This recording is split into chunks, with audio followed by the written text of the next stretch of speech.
everyone. My name's Karina. This is my podcast. It's called Break Fear, Find Freedom.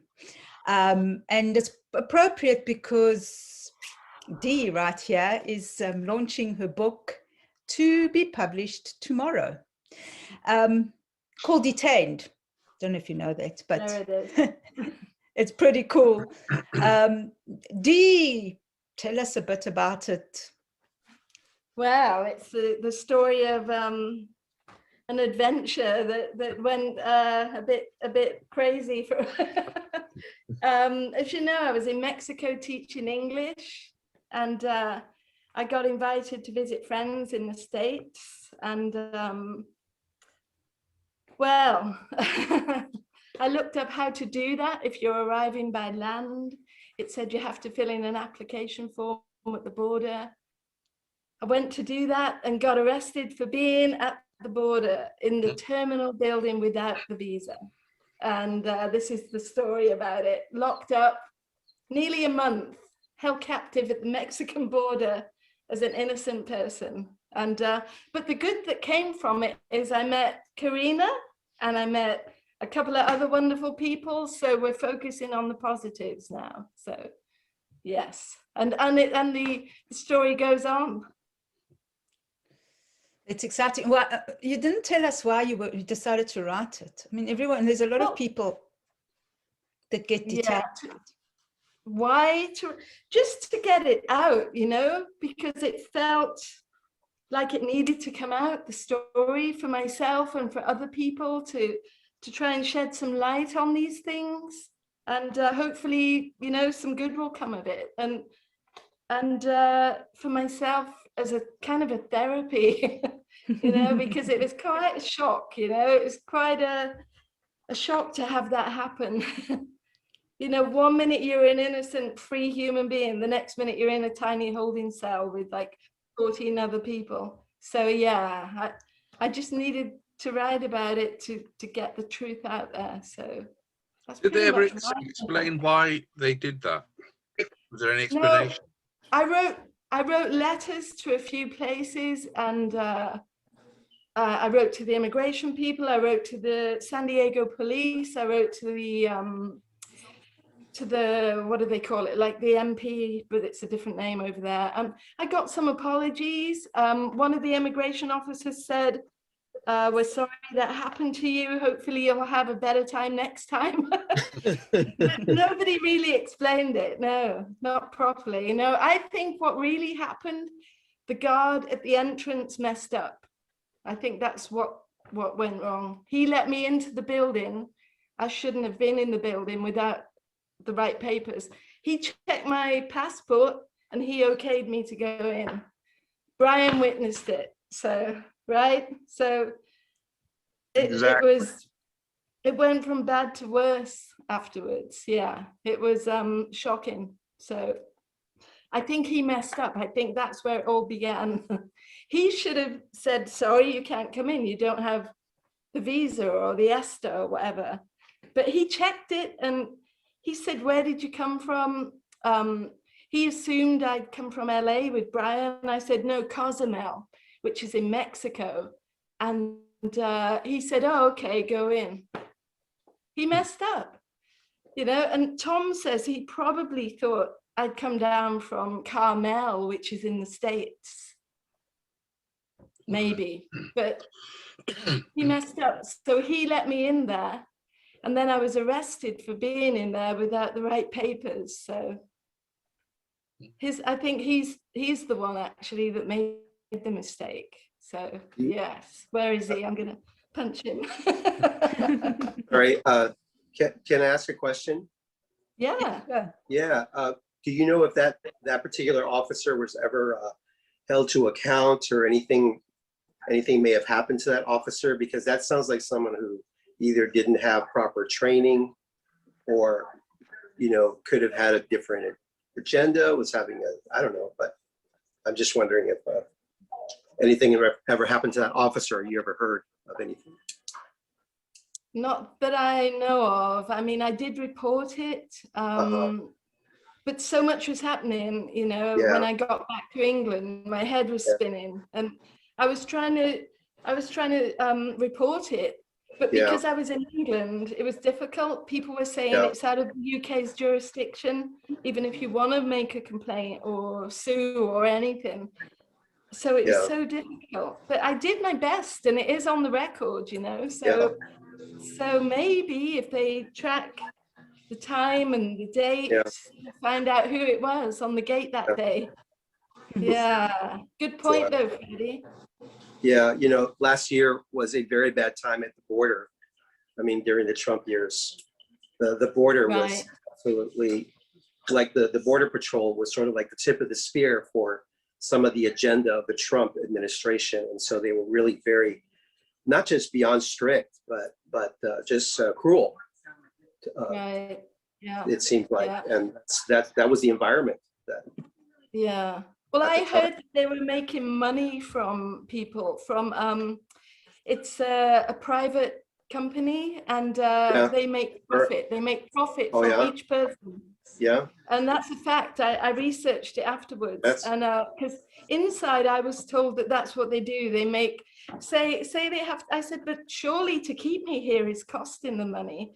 But they said, well, say it costs $1,000 to keep you here. For each grand, they're making like 20 grand from the government for this, whatever this is, this private, I forget what it's actually called. Oh, hey, Robert. Hi, Robert. So, yeah, I think it was a money-making thing. I mean, for how eager they were to get me in there. Oh, you know? Yeah. Private prisons is big business in the US. Yeah. So I think that's what it was. I guess, you know. Sure. I mean, he made a mistake at the gate. Yeah. But the way they couldn't wait to get me in there was like, it seemed abnormal. I mean, in other countries at the border, they either grant or deny entry. They don't actually let you go in and then arrest you for being in there. That's the thing that is extraordinary, because I remember when I was working at the college, we have lots of, well, not lots, but many students who and their parents and so forth that went to the States and were turned back, and there was never any explanation given. But to then, not just, which is what I'm saying, like if you were turned away, that's one thing, but then to be held and locked up seems really bizarre. It's a heavy-handed approach, isn't it? It was. I mean, it didn't make sense. I was saying, well, just Mexico's right there. Just let me go right back. Sorry, ma'am, once you're in US custody, we have to keep you. It was like, what? No, just leave me, you know? It's like, Mexico is literally right there, like 10 steps away, you know? It was the most bizarre thing. It was, I couldn't get my head around it. And then it went from bad to worse, so.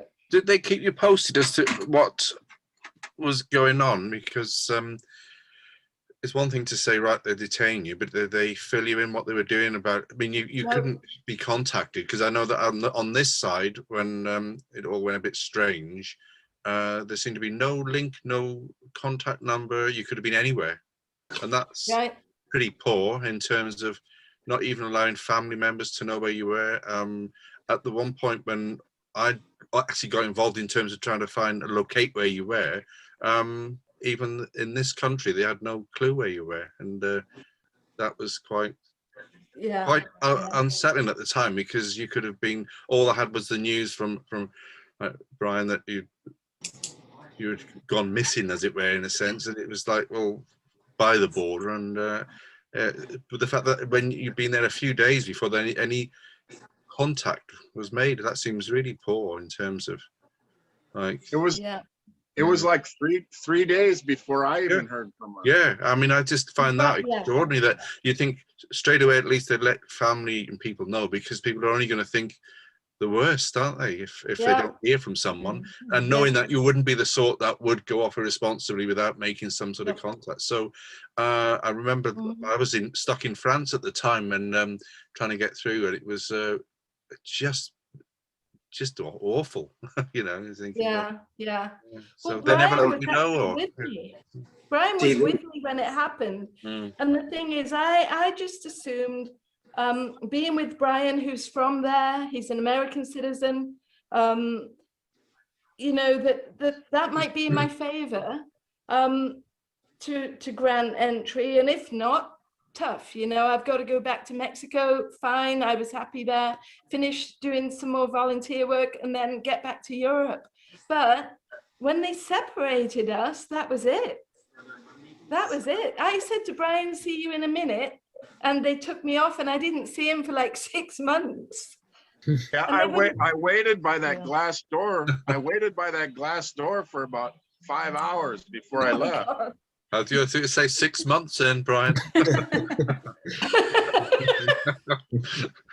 I kept waiting, thinking like, oh, she'll be out in, you know, an hour. I don't want to leave and then have to come back. Gosh, yeah. I was sure she'd be out soon, and I waited and waited and waited. Horrible. I think a guard came out and looked around for me, but I didn't want to bother him because they were all upset kind of acting. So Yeah, I asked them to go and look for you. I said, can you tell my friend that what's happening, you know, because when they started to sort of handcuff me, I was thinking, oh my God, what's happened? I was thinking I was going to fill out some forms, and it might take a while and it might be a hassle, and then I'll get the decision, either yes or no. But when they started to handcuff me, I was like, what are you doing? And I said, well, and they said, we're taking you, I don't even know what they said. It was something about detention. And I was like, this is just insane. And I said, well, tell my friend Brian. I said, he's waiting out there for me. Somebody needs to know what's happening to me. And that's when one of the guards said, I'll go and look for him. What does he look like? I described Brian. She went out and came back within 5 minutes, couldn't find him, like she couldn't care less. And I was like, but some people need to know. And Brian said he saw her come out, but she just glanced and went back in, right, Brian? She didn't really look very hard. right, exactly. So that was it. And then 5 days before I could make a phone call. Yeah, 5 days. Gosh, Yeah, I actually thought maybe they put you back into Mexico and your phone had died or something. Yeah, yeah, So Can I ask you a question, Dee Lee? yeah. How long did it take you to realize how serious this whole thing became so quickly? Because I imagine you're just in shock, completely in shock that this whole thing is unfolding. It's like a nightmare. Yeah, and it's unfolding before your eyes, and that has to have been terribly disorienting and shocking. And you know, it must have took a while to realize, well, okay, this is the situation. Did the other people who were detained with you, were they all different stories, or were there similar stories like yours? Yeah, well, it didn't happen like that. Initially, it didn't happen like that. I wasn't with other people. There was nobody with me. And they questioned me, and then they took me in a van in handcuffs and ankle cuffs, and they drove underground, literally underground, to some bizarre place. And then I was in this big giant room that looked like an old post office or something, but very grim. And all there were in that room were just two other people at the far side. They looked like two guys from Latin America somewhere. They looked pretty worse for wear. I was there on my own. And they were at the computers again at this place. And then they were trying to make arrangements. And then this guard came for me and told me to follow him. I followed him. He opened up a cupboard. He told me to pick up a tinfoil mattress that was like a tiny square, about the size of a cigarette box, and a tinfoil blanket and a tiny rolled up mattress. And he said, follow him. Followed him down this really grim corridor, all dark and dingy. He opened a cell door, and that's when he told me to step inside. And there were like 14 other women squashed together on the floor. Nice. And he told me to step inside. That's when it hit me. Yeah. Yeah. Yeah. That's 4 days in that tiny cell. 4 days before I went to the detention center. And that's when I met the other people. That's when things unfolded, and I started to try and get my head around it, and try and figure out how to make a phone call, how to let people know I'm in there, how to make plans to get out of there. That took 4 days to even get to that stage. Yeah. So the first 4 days was literally in a tiny cell, squashed with 14 other women on the floor, only allowed out for 1 hour of the whole 24 hours for 20-minute breaks, treated like criminals, rushed in a line to eat, rushed back, treated really rudely by some of them. One of them, when I said I was vegan, at one point he was trying to make me eat this ridiculous chicken burger. I was like, I don't eat animal products, I'm vegan. The others had given me these like pot noodles. He was disgraceful, you know, and he said tough, you know, that's all I got. I said, no, I said, they let me have these pot noodles usually. He was doing it just to be mean, you know. I said, well, I'm going to report this to the British Embassy. And he said, oh, okay, this once I'll let you have it. Things like that, you know, just uncalled for. Didn't they say they were going to bake a cake? Huh? Didn't they say they'd bake a cake for you? No, no. What they said was at one point when I was in the place before I went to the tiny cell, I said to them, when I came out of the tiny cell for one of the breaks, I said to the guards behind the desk, what on earth is going on here? I said, people are sleeping on the floor in there. And they said, oh, we're sorry. If we'd known you were coming, we would have booked a suite. Oh, God. Sarcastic. Horrible. Making fun of somebody in distress. It's wrong. It's abuse, you know. And I mean, I was just there. The other people who were there, were they from all over, or were they specifically from a particular area, or were they from? Yeah, in the tiny cell, there were mainly Latin America, and there was one Chinese girl who looked about 16. She looked terrified. Some of them seemed to know the score. They'd done these things before, but some of them didn't. Some of them were as shocked as I was. The Chinese girl was just staring into space. She looked traumatized. Some of the girls would chat to each other to try and keep up morale. This was in the tiny cell, the holding cell, where I was for 4 days. The Chinese girl got sick at one point, and it was, you know, the other girls were giving her food and trying to calm down her temperature. We told the guards, but they ignored it for like until the 4th day when I was leaving. Then she got some help. It was just abuse, and I heard people screaming. I heard people, I don't know what was going on. When I would go to the meal breaks, I would glance in the other cells. I'd see whole families squashed together, just looking traumatized. You know, it was horrific to see that. And these were just normal people. The majority were asylum seekers. Some of them may have been trying to climb the wall or something, but most of them were just decent working people. To be treated like that, you know, when who knows what they'd already been through. It was just upsetting. It was horrible. And that was before I got to the detention center. Yeah. So it went from bad to worse. It seems like the end result of all this interaction is to make you feel less than a human. It's trying to take away your personhood, that you're just now a number and you're in the system. So it's just another day at the office. And and they some try really hard to take that away from you. But you know, I've always known you, and I've always known you as a fighter and very strong character. And that's incredible. Yeah. I mean, you have to find the inner strength, but it's not easy when you don't know when it's ending, because for the first few days I was in the tiny cell, I didn't know if I was going to be in there for weeks, months, or even years. I didn't know what the outcome was to be.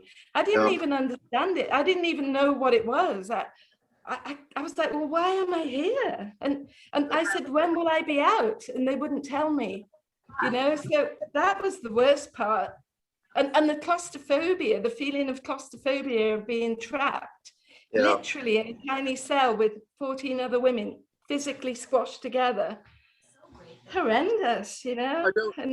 I don't understand why they do that to people when it would surely be easy just to stop them going in if they felt it was all about trying to get in there illegally or something, and why they just turn people away. What is the purpose of putting people into those conditions to eventually presumably turn them away anyway? It's just such an odd, to discourage you from trying again. It must be Like part of a way try of to traumatize you, scare the must be. crap. Otherwise there's no other explanation, is there? It must be just that. It's a form of torture in a way.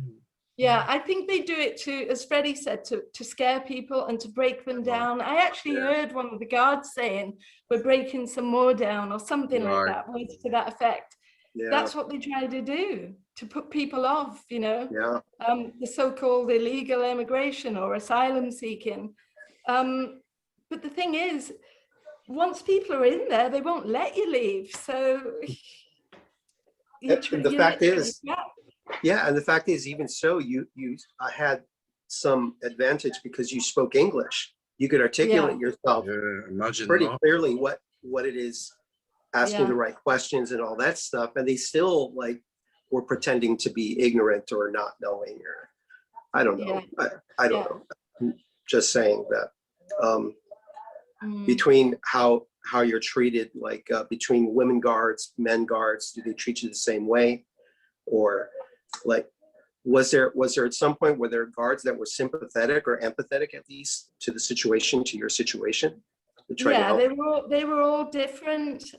This was in the small holding cell place, the first 4 days, which was the most traumatic. Some of them were really mean and mean-spirited and abusive, basically, the way they would talk to people. Some of them were just neutral, and some of them were decent. There was this one female guard. When at one point, I'd gone to the area where the counters were in between the little food breaks. I was getting claustrophobic. Let me sit in there just for the 10-minute food break. It's a long story, but I said they told me I could sit there if I didn't talk to the guards behind the counter, but he said, as long as you don't speak to the guard, I forget how he said it now, staff member, the guy behind the counter. And I said, okay, but then I saw a woman. I thought, well, I'll speak to her. So he'd said guy. I was like, right, there's the woman. So I told her, I said, what is going on? You know, I said, I shouldn't even be in here. I've done nothing wrong. And I explained everything. And she had to sort of take me back to the cell. And at some point, on the face of it, she was being quite mean, you know, in the area where the guards were. She said, well, ma'am, you shouldn't have gone in the building, blah, blah, blah. And I'm like, but the guy let me in the building, you know? I said, I can't get my head around this. He actually told you to go into the building. Pardon? He actually told you to go into the building. He said, okay, go over to the desk. That's what I was trying to tell them, you know? And at that point, it was too late. They had me.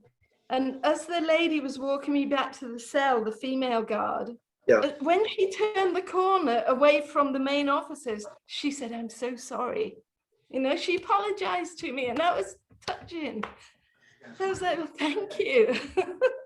So yeah, there was some empathy, but they had to put on that front, you know? Yeah. And another good guard as well, a guy, he was an older black guy. He was just a nice person. He was obviously just doing a job, you know, and I told him what had happened. Whenever I got a chance, I would quickly tell them. I'd say, what, I shouldn't be here, blah, blah, blah. I told them I was teaching English in Mexico. I told them what had happened. He said, I'll try and get you out of here as soon as I can. And he said, the process will be, we'll have to move you to a larger detention center to process your papers, and then you can go back to England. But I could have been in there for weeks in that tiny cell with all those bodies. That Chinese girl, I think she'd been in there for, I don't know, 3 weeks or something.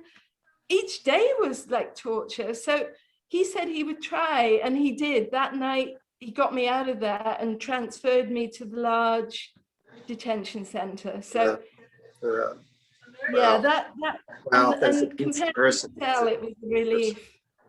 Yeah. So thank goodness there were some decent ones Yes. in there as well, you Yeah. know. Yeah. So yeah, it made up for it. That's, But yeah, it was quite a, yeah, the small holding cell was the worst, but then at the larger detention center, I wasn't obviously so claustrophobic. It was still so bizarre to be imprisoned. So yeah. I think you need to read some. You can't tell the whole story here, Dee. We need to leave. So I think read something right. from your book. That's right. But yeah, just answering questions. But yeah, there's a lot more. There's a lot more to it. There's a whole lot more. I know. Is You know Denise back? But do you want to read? Yeah, we're back. They got booted. I don't know. We're back though. Oh yeah, I forgot we're on a limited time thing. Sorry. So, Yeah, that was yeah. it. We got kicked off. Yeah, you're up. Kerry, You're done. where's Kerry? Where's Kerry? Hold on, I better message Kerry. She might not Message her. realize. And I think you've got Freddie as well. That's not back.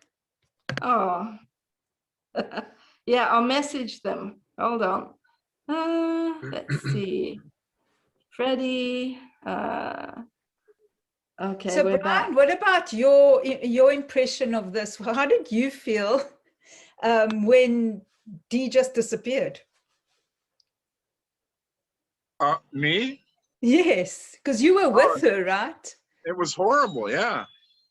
I mean, I was in the line right next to her, and she went to one, and I went 6 feet away to another line.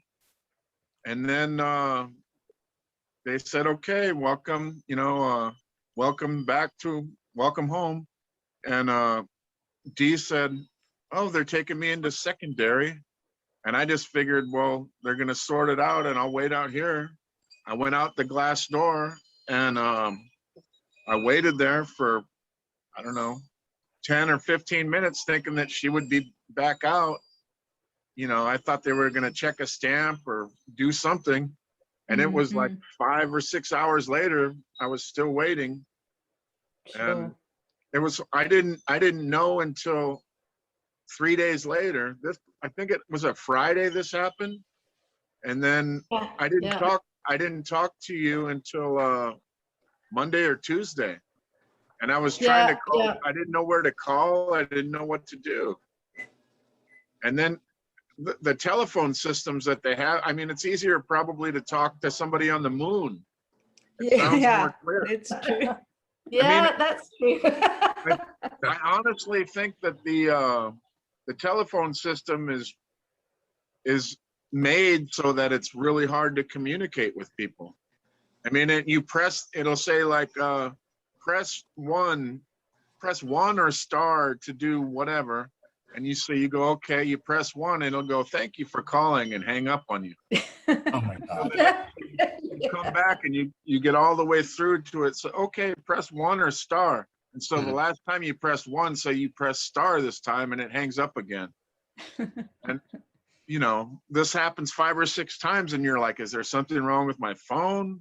Is there something, and they're like, no, this does it all the time. It's not you, it's our phone. Something's wrong with the system.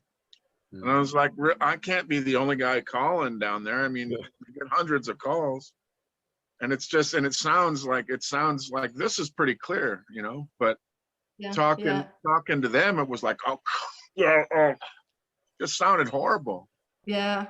And it wouldn't even let me call out of the States. I couldn't call the UK. I couldn't. Thankfully, I could relay messages, once I did get in touch with you. And then I couldn't get a hold of you because I didn't know your whole name. Yeah. No, that's right. Carl didn't even know my whole name. And then trying to send, like, your brother was going to get hit with like $1,600 or something for the ticket for you to go. And I was like, I'll I'll pay half of that, or I'll buy the ticket so your brother doesn't get hit with, and they're like, nope, you can't even, I'm all, can I pay half of it? Nope, you can't pay anything. Yeah. So yeah, I was gonna. I had the money in the bank. They wouldn't let me access it. They said first of all, I needed to use my apps on my phone to do it. They said, we can't let you have your phone, but you can use our computers. I said, yeah, but I don't have my passwords. I need to get my passwords to do that, because I've got the money in the bank, but I need to access it. Oh, sorry, the guy who looks after the luggage isn't here today. I couldn't get my password book. And then she was rushing me to get a ticket. I'm like, well, how am I supposed to? And that's when she said, can't you get somebody to buy it for you? She was really abrupt. It was unbelievable. And that's when I asked, emergency, can somebody cover it for now? And that's when you had that experience of not being able to, and then Carl trying to, and it just created more and more stress, you know. So And then there's no easy way to get you money, you know. You have to do it through Western Union, and then you're trying to put the money on your card down there, and it's like the numbers it kept hanging up. It was just, I wanted to tear my hair out. It was terrible. Oh. And the thing is, we're Westerners, you know. Imagine people from Latin America or other countries in the world that don't speak English very well, or whatever their predicament. I mean, we had a hard time working all these machines. Oh yeah, if you couldn't speak English, you're screwed. No, imagine another person in a similar predicament, and they have no financial resources. They're coming from an already screwed up situation, and it's just been a whole torture thing. And they say, yeah, it's going to cost you $3,000 to get from A to B, when you've already spent your life savings, or, you know, and you're just trying to escape a terrible, terrible situation from Central America, Mexico to some degree, but Central America mostly. But I wanted to ask you, Dee Lee, your book came out on July 1st. Tomorrow. It came out tomorrow. Okay. Cool. How can I get it? Yeah. I'll send links and things. Okay. It was just to have a little party, a pre-launch party. Yeah, sure. Because Karina has a podcast. She's been interviewing me on the book, and at some point Karina will have a book also, because does everybody know Karina was actually in there as well? Oh really? Yes. That's where we met. That's where we met, yeah. Okay. So there's a twist. Yeah. Were you? Who got out of there first, Karina, or did you? I think I did. Did I, Karina? Yeah. Karina had been in there longer than I was in there. So yeah, I was still in there about 2 months after you left. wow. I was there for 8.5 months. My God, how long? 8.5 months. They kept you there for 8.5 months. Yeah. Can I ask how you two met, or did you meet in the bigger, one of the other detention centers? Yes, we met in, when Dee came in. So we went, I think we were probably the second person that you met, right? Pretty much, yeah. When I first went to the big place, I didn't have a clue what to do, and somebody said I need to use these commissary machines, and I was like, what is it? Where is it? And I saw Karina sitting there near them, and I just said, excuse me, do you know how to use these machines? And she just spoke back in English. I was like, oh, thank God. And that was a pleasant surprise, you know. And then she helped me, and then we became friends, and a couple of other women as well we made friends with, and it just helped, you know. And it got to the point where I felt I was almost grateful for the detour to meet these wonderful people. So, you know, looking at the good that came from it, it wasn't all bad, basically. So we met. Yeah, and we had some great chats in there about future projects and ideas and maybe collaborating. And, Yeah. and here we are. Yay! Did you tell him any about your UFO stories? Pardon? Did you tell him What- anything? Did you tell him anything about your UFO stories? Oh, I don't think we got to those chats. No, we didn't. You never told me about the UFO stories. Yeah, well, I really am an alien. No, no, there's so many. So But am I, yeah, no. right? Yeah. No, we were speaking about sort of spiritual things, so, and more along those lines of so-called paranormal, you know, about like beliefs and visualization and positivity and all that good stuff, and crystals, because you're into crystals, right? And I Yeah. used to be, and I'd like to Yeah. get back into them. So yeah, we talked about a lot. We didn't get to the UFOs. No, not yet. Yeah. Yeah. Oh well, maybe next time. I beg your pardon. What did you just Hopefully not. say? Hopefully No, not. I don't think so. Oh, no. Yeah.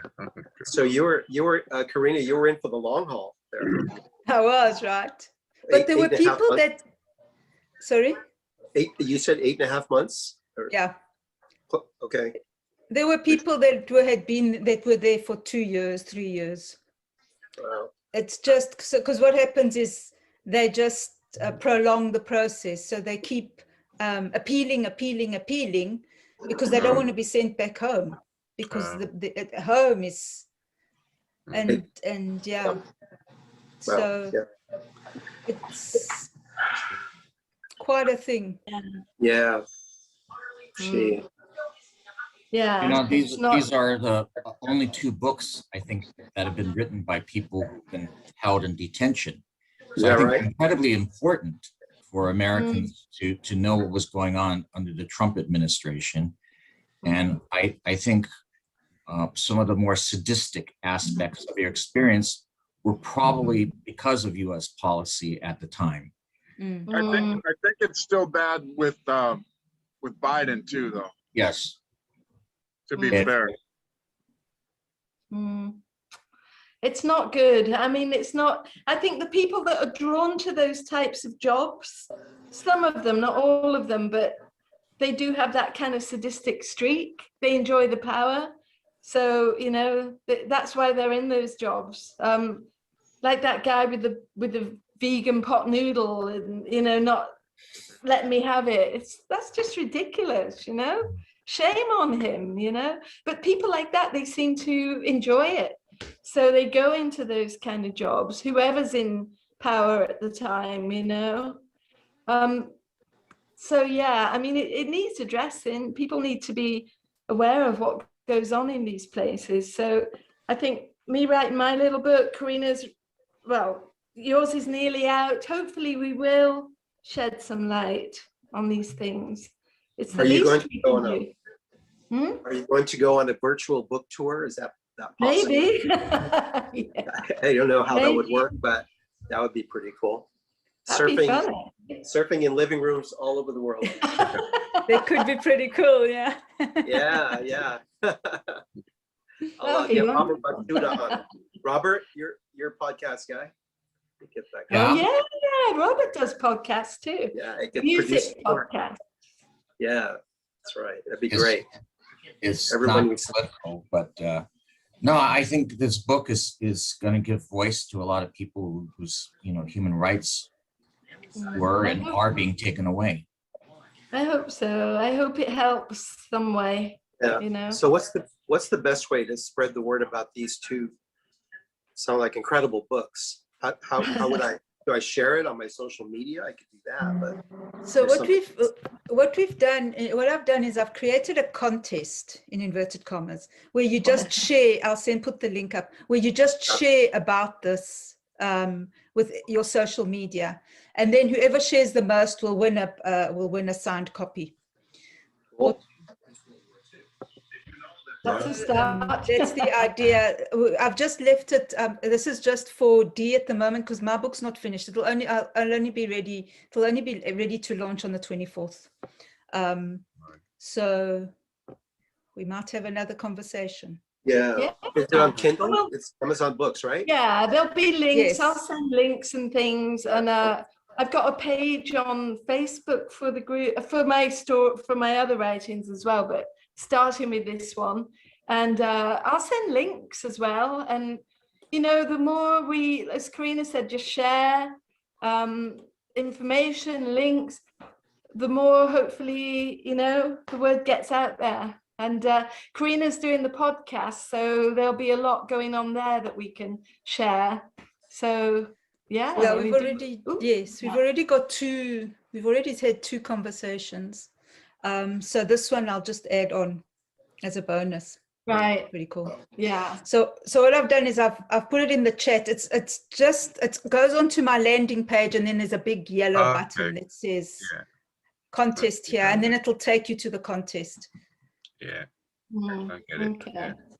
And then it's Yeah. easy. You just click on everything and you just send it out and spread the word. That's good. That's good. Can I suggest Great. making a press release and sending that out to as There you many go. news There you go. outlets as like Yeah. MSNBC, CNN, PBS Hmm. NewsHour, NPR, ProPublica, Mother ProPublica, Jones. yeah, Investigative Democracy Journal. Now, because Yeah, all I mean, that this is stuff. big news. I mean, this is the kind of content that they Yeah. would really Yeah. love. For sure. Right. I agree, Well, 100%. Just If a you can one-page put- thing, and just email it to them. Okay. If you can kind of hook us up with some links, because with us being, I'm in the UK, it's a bit tricky to get these connections. If you can advise me on where to send the information, I'll do that. I'll It's give you a like- list it's today. difficult. Oh, brilliant. Okay. Robert on the Thanks. case. Yeah. Yeah. Good stuff. Yeah, thanks, Robert. Yeah, well, thank you. So, Yes. yeah, and Ceri, how are you, Ceri? Are you okay? Are you, I'm all Are you- right. Yeah, are you going to be in the mood for a little song, or is that? I can. I wanted to ask a question. What is Yeah. podcast? Will it go out Ooh. live? It's, Is it going out like live? a radio. It's like a radio show, but it's yeah, it's like a radio show, isn't it? You Yeah, It's like a explain, talk show on the Nina. internet. It's It's kind like of a radio talk show show on in a the pod. Why I'm asking is that what I'm going to sing, it belongs to somebody. Am I going to get in trouble? That's what I want to know. Not if we're not making money off this. As long Oh. as And far we'll as give that's it. how I understand it. Is that right, Karina? Well, I think if you could give it credit, it should be fine. Robert, what do you say? Yes, I mean, just how famous is this person? I mean, is this like a Stevie Wonder or a Paul McCartney? No, a one-hit wonder. Vanilla Ice. No. it's an association. Vanilla Ice. These are Milli Vanilli. I think you'll be fine. I mean, it probably goes under the, fair It use. just says that everything on it's all with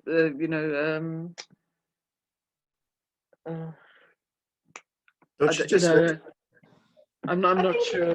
Don't you mention the Okay, name as of the long as artist? we're not making money on the podcast, as long as we're not selling it. That's how I understand it. Is it right? Okay. So would you like me to sing? Look it up. Yes, please. To celebrate freedom and breaking free from fear. Yes. Right, Karina? Okay. Well, it's a song and it's in Sanskrit, and it's about it's to the goddess Lakshmi, who grants boons and all sorts of things. Very, very beautiful goddess. All right. Okay, Ceri, thank you. Okay, here I go. Shri Gurubhyo Namaha, Shri Lab, Shri Shubh, Shri Ganesha Namaha, Mahalakshtakam Stotram, Namaste Su Mahamahe, Shripiti Sura Pujite, Shankha Chakra Gada Heste, Mahalakshmi Namostute. Namaste Garudarude, Galasura Bhayankare, Sarva Papa Hare Devi, Mahalakshmi Namostute, Shvetamat Sarvare Sarvavavaye, Sarvaduksha Bhayankare, Sarvadukha Hare Devi, Mahalakshmi Namostute, Siddhi Buddhi Pare Devi, Bhukti Mukti Mantra Mute Sada Devi, Mahalakshmi Namostute, Devi, Adya Shakti Maheshwari, Yoga Jai Yoga Sambhute, Mahalakshmi Namostute, Sthula Shukshma Maharandre, Mahashakti Mahodeve, Mahapapa Hare Devi, Mahalakshmi Namostute, Padmasanastrate Devi, Parabrahma Swarupini, Parameshi Jagannatha, Mahalakshmi Namostute, Shvetambara Hare Devi, Nanalankara Bhushiti, Jagatstuti Jagannatha, Mahalakshmi Namostute, Mahalakshmakshtakam Stotram, Yapadet Bhakti Manara, Sarvasiddhim Aprapnoti, Rajam Prapnoti Sarvada, Ekakale Pede Nityam, Mahapapa Vinashinam, Mahapapa Thank you. It was great. Okay, Thank you. Thank you, Ceri. It was great. Thank you. Beautiful. Bravo. It was beautiful. Yes. Oh, okay, thank you. bless. Thank you. that was lovely. Wow. That's good. Thank you, Help that it gets you through Ceri. the rest of it. Yeah, I feel better already. Ah, wonderful. So, a little launch. Oh, Yeah, my internet's great. going. It says my internet is unstable. It kept So, flashing up for me as well. I thought I was going to oh break no. out, but we're still here. Great though. Very good. Yeah, wasn't that Beautiful. lovely? Beautiful. Was that from Sanskrit, did you say then, Ceri? It's Sanskrit, yes. And it's, Wow. Do you know it's- the English meaning, or is yes, it just? yes. It's what's a it bit mean? long. They are blessings. It first of all Yeah. describes who Lakshmi is, and she rides the eagle Garuda, and how powerful she is in the heavens, if you like. And she's a very beautiful goddess who bestows beautiful things upon people. Also strength and all sorts of things, you know, and this is what it's about. It felt like that. Yeah. Bestowing Nice good one. things on people. Lovely. Yeah, lovely. That's what we all need. That's what Beautiful we all things need and right now. blessings. Absolutely, yeah. Yeah, That's yeah. lovely. Thank you. Thank you. Yeah, Thank you. thousandfold. So hopefully we'll all have another little get together in time for Karina's Yeah, launch definitely. party Yeah. Yeah. in a couple of weeks. 24th. Yeah, Yeah. thanks. Thank everybody for coming. Thank you. I can't see great. if Denise and Bob are still here. Oh, we're Are you still, not? yeah, we're here. Yay! Yeah.